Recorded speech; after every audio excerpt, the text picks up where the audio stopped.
Ciao a tutti, benvenuti o bentrovati sul mio canale. Se non ci conosciamo ancora, io sono Auni. Oggi vi racconto una storia. Ho iniziato a praticare yoga intorno ai 20 anni, perciò circa a metà della mia vita, e la mia prima base è stato uno dei primi storici centri yoga di Milano. Lì ho potuto respirare lo yoga nelle sue diverse declinazioni e attività affini, prima come praticante e successivamente come membro dello staff e insegnante. Nel 2012 sono infatti diventata insegnante yoga e nello stesso periodo ho conseguito un primo diploma come operatrice olistica in Ayurveda. Qualche anno dopo, nel 2016, ho preso una decisione che avrebbe cambiato totalmente la mia vita. Mi sono trasferita e ho vissuto per molti anni tra India, Nepal e Sri Lanka. Forse raccontata così potrebbe sembrare una vita lineare, centrata, fatta di meditazione, equilibrio, pace costante. Oggi però voglio raccontarvi qualcosa di più vero. Il mio percorso non è stato una linea retta. C'è stato un momento in cui mi sono allontanata quasi completamente dallo yoga. Qualcosa dentro di me si era spento. Ho smesso di insegnare e anche la mia pratica è diventata sempre più sporadica. Ma forse è stato proprio nel momento più buio che ho sentito come lo yoga praticato per diversi anni avesse lasciato dentro di me qualcosa di profondo, qualcosa di prezioso che poteva aiutarmi a ritrovare un centro. Il mio legame con l'India è nato molto prima del trasferimento. Ne sono stata affascinata fin da bambina, ma il mio primo vero viaggio lì è stato nel 2009. Ci sono poi tornata più volte negli anni successivi, inizialmente con lo sguardo da turista, esplorando in lungo e in largo soprattutto il nord del paese, anche in modo molto avventuroso. E poi in modo sempre più profondo e stanziale. In quei viaggi ho anche approfondito gli studi sia nello yoga che nell'Ayurveda direttamente alla fonte, studiando con diversi insegnanti. Con il tempo il richiamo è diventato sempre più forte e nel 2016, come dicevo, ho preso la decisione di trasferirmi lì. Per molti anni la mia vita si è mossa in una sorta di triangolo magico tra India, Nepal e Sri Lanka. È stata un'esperienza intensa e incredibilmente formativa. Oltre ad aver approfondito gli studi, ho insegnato yoga in guest house, in resort e ho accompagnato gruppi di stranieri nel loro viaggio yoga, ma soprattutto ho incontrato persone di ogni tipo e provenienti da tutto il mondo. Per un periodo ho insegnato in uno splendido eco-resort in Sri Lanka, in una zona molto wild, molto selvaggia dell'isola, ed è stata una delle esperienze più belle del mio percorso. Ma più di tutto quegli anni mi hanno insegnato molto sull'ascolto, sull'adattamento e su come lo yoga non riguardi solo gli asana praticati sul tappetino, ma anche il modo in cui entriamo in relazione con i luoghi, con gli altri e soprattutto con noi stessi. Vivendo così a stretto contatto con la realtà locale, ho incontrato non solo la bellezza e la profondità della cultura di quei posti, ma anche aspetti più complessi che, soprattutto essendo una donna, mi hanno messa a confronto con molte sfide e mi hanno trasformata profondamente. E come vi dicevo, il mio percorso non è stato lineare. Dopo la pandemia ho attraversato un momento di precarietà e scoraggiamento. Mi sono lasciata assorbire da situazioni e dinamiche molto lontane da quello che mi aveva fatto sentire centrata negli anni precedenti. Non avevo più un luogo reale dove condividere la pratica, né in presenza né online, e nemmeno nemmeno uno spazio intimo dove poter stendere il tappetino in pace. Mi sentivo svuotata, scollegata e poco a poco mi sono allontanata dalla pratica.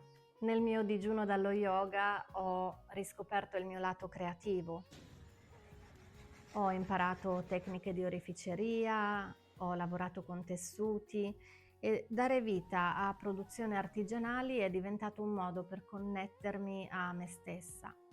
Ho capito che anche lavorare con le mani poteva diventare una forma di ascolto, un modo per ritrovare presenza, radicamento e una connessione più semplice con la vita quotidiana.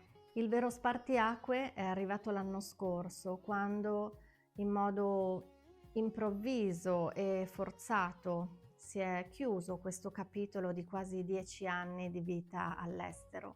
Ritrovarmi improvvisamente di nuovo in Italia e soprattutto in un luogo geograficamente un po' isolato e lontano da tutto quello che avevo costruito fino a quel momento è stato difficile. Ci sono stati mesi emotivamente faticosi, mesi di stallo, di solitudine, di scoraggiamento, ma è stato proprio nel silenzio di questa fase che ho sentito riaffiorare qualcosa e sono tornata a sedermi sul tappetino. Ho ricominciato in un modo semplice, quasi da principiante, e questa volta non era la ricerca di uno yoga performante da un punto di vista fisico. Era uno yoga più lento, più intimo, che dava spazio anche alla fragilità. Direi uno yoga di accettazione e riconnessione. E credo sia stato proprio lì che tutte le parti della mia vita abbiano iniziato finalmente a parlare la stessa lingua. Esperienze che per anni avevo vissuto come mondi separati hanno iniziato a trovare un filo comune, un senso più profondo. Lo yoga tradizionale, il viaggio, l'artigianato, la ricerca più spirituale, la vita più concreta, le cadute e le ripartenze.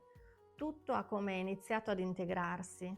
E non per fare un gioco di parole, ma la mia pratica yoga affonda le radici proprio nell'integral yoga, quindi la parola integrazione mi risuona profondamente. Sento che il cammino non è qualcosa di lineare e forse non esistono nemmeno veri cerchi che si chiudono.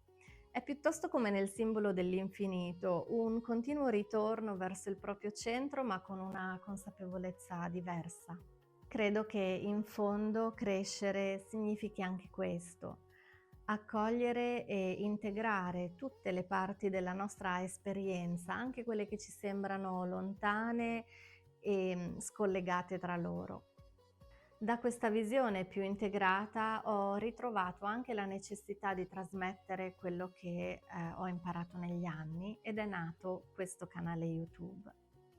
Ho voluto condividere con voi la mia storia perché spesso pensiamo che il benessere significhi essere sempre centrati, sempre forti, sempre a posto. Ma lo yoga, per come lo vivo io, accoglie anche i nostri inverni, quei momenti in cui ci perdiamo e quei momenti in cui lentamente ci ritroviamo e anzi può essere di aiuto per farlo. E ci tengo a dire una cosa importante. Mi sento profondamente grata e privilegiata ad aver potuto vivere certe esperienze e a poter realizzare dei sogni che avevo custodito per tanto tempo. E so benissimo che esistono delle situazioni molto più difficili e dolorose di quelle che vi ho raccontato oggi. E credo che ognuno di noi porti con sé una storia fatta di sfide, di cambiamenti e momenti di trasformazione. Per questo lo yoga è qualcosa di prezioso, non perché renda la nostra vita perfetta o ci faccia dimenticare le difficoltà, ma perché ci aiuta a navigarne le varie fasi con maggiore consapevolezza, presenza e gentilezza verso noi stessi.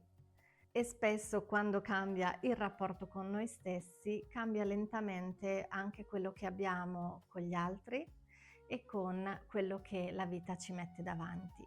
Se ti va di camminare nello yoga con me, iscriviti al canale.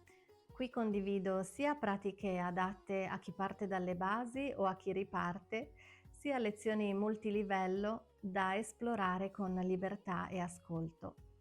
E se ti fa piacere, raccontami nei commenti se qualcosa di ciò che ho raccontato ti è risuonato o se anche tu hai mai dovuto ripartire dopo un momento difficile. Ti leggo e rispondo volentieri. Ci vediamo presto sul tappetino. Namaste.